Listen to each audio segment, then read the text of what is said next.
تو ایک نوجوان آیا، قریشی نوجوان تھا ابو ہریرہ کے پاس رضی اللہ تعالیٰ عنہ، اور کہنے لگا ابو ہریرہ تم اللہ کے نبی کی بہت باتیں بیان کرتے ہو، بہت احادیث بیان کرتے ہو، میں نے یہ جبہ پہنا ہوا ہے اس کے بارے میں کچھ بتاؤ گے؟ کچھ کہا ہے اللہ کے نبی نے؟ تو حضرت ابو ہریرہ فرمانے لگے رضی اللہ تعالیٰ عنہ میں کبھی اللہ کے نبی کے بارے میں تمہیں باتیں نہ بتاتا، لیکن چونکہ میں نے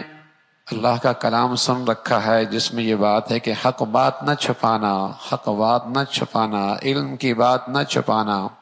تو یہ بات مجھے مجبور کرتی ہے کہ میں نبی کی باتیں تمہیں پڑھ پڑھ کے اور تمہیں سناتا ہوں، تمہارے سامنے پیش کرتا ہوں۔ میں نے اللہ کے نبی صلی اللہ علیہ وسلم سے سنا کہ ایک شخص تھا جو تکبر تھا، فخر کرتا تھا، اس نے بال ایسے بنا رکھے تھے اور اس کے اوپر چادر ایسی تھی جس میں وہ عجب میں مبتلا ہوا تھا، اپنی بڑائی اس کے دل میں تھی۔ تو اللہ کے نبی صلی اللہ علیہ وسلم نے فرمایا فخسف اللہ بہ الارض، زمین نے اسے اپنے اندر نگل لیا، زمین نے اس کے اندر نگل لیا۔ ایک تو وہ عذاب ہے نا جو حساب و کتاب کے بعد ہوگا، اور ایک وہ عذاب ہے جو مرتے ہی شروع ہو جاتا ہے، جسے برزخ کہتے ہیں،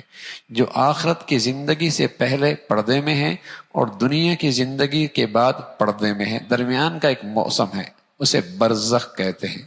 برزخ کی زندگی ہے جسے قبر کی زندگی کہتے ہیں، جو مرنے کے بعد اور دوبارہ حساب و کتاب سے اٹھنے سے پہلے کا جو موسم ہے، یہ برزخ کی زندگی ہے، یہ قبر کی زندگی ہے، اس پر عذاب ہے۔ فَخَسَفْنَا بِهِ وَبِدَارِهِ الْأَرْضِ، زمین میں دھنسنا ہوا، بہت بڑا سرمایہ دار تھا اور وہ اپنی دولت میں تکبر میں مبتلا تھا، وقت کے نبی سے کہنے لگا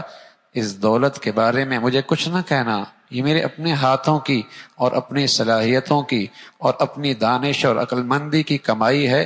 مجھے اس کے بارے میں زیادہ تعلیمات کرنے کی ضرورت نہیں ہے، ہدایت دینے کی ضرورت نہیں ہے۔ نبی سے کہنے لگا بے ادب، بے اصلاح۔ تو اللہ رب العزت نے اسے اس کی ساری دولت کے ساتھ، یہ قرآن میں ہے، قرآن میں ساری دولت کے ساتھ شاہانہ محل،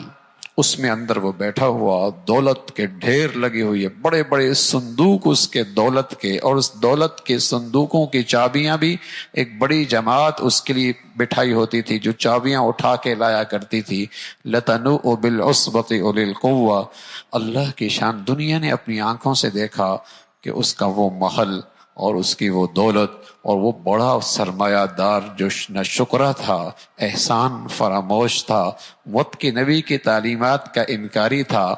زمین کے اندر دھنستا چلا گیا، دھنستا چلا گیا۔ فَخَسَفْنَا بِهِ وَبِدَارِهِ الْأَرْضِ، اللہ کہہ رہا ہے فَمَا كَانَ لَهُ مِنْ فِيَةٍ، اسے بڑی اپنی اکثریت اور اپنے تعلقات اور اپنی شہرت پر بڑا اعتماد اور بڑا ناز تھا، کہاں ہے آج کوئی اس کی مدد کو دوڑنے آئے کوئی اس کی مدد کے لیے؟ کوئی نہیں آیا۔ فَمَا كَانَ لَهُم مِّن فِئَةٍ يَنصُرُونَهُ مِن دُونِ اللَّهِ، کون مدد کرے گا؟ تو جب اللہ کی پکڑ آتی ہے تو پھر آدمی تماشا بن جاتا ہے۔ تو اللہ کے نبی صلی اللہ علیہ وسلم نے یہ بتایا کہ تکبرانہ چال کہ کپڑے، سلوار، چادر